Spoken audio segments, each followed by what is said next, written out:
Et Dieu créa la femme, le mépris, les pétroleuses ou encore Viva Maria.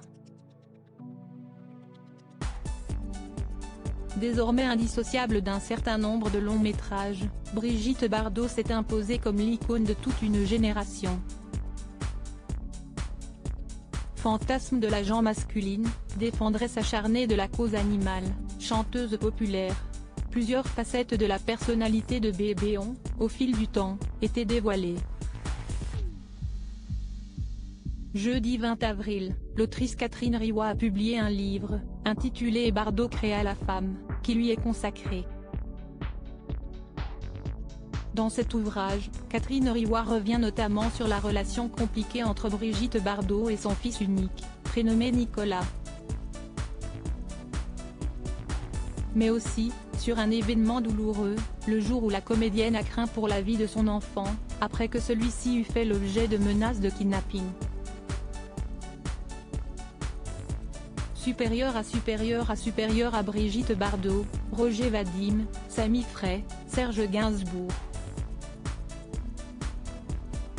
Qui sont les hommes qui ont marqué sa vie?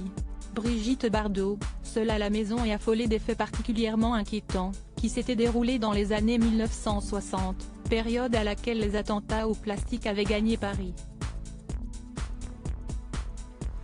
Nombreux étaient les escrocs qui tiraient avantage de ce climat de tension pour terroriser des citoyens et leur extorquer de l'argent, comme l'a rappelé Catherine Riwa dans son livre.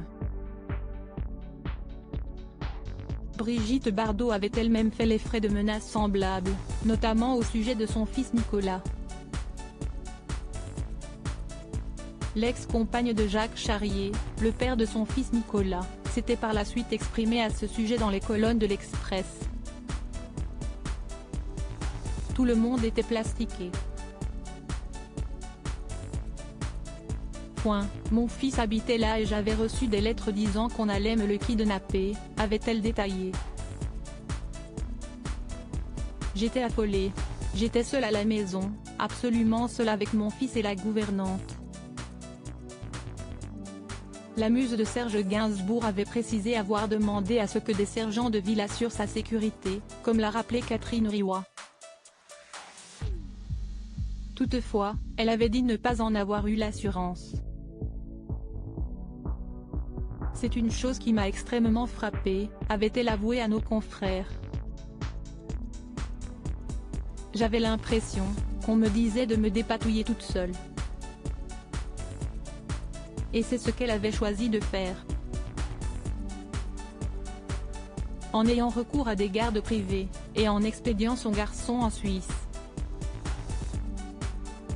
Article écrit en collaboration avec 6 médias Crédit Photo, JLPPA.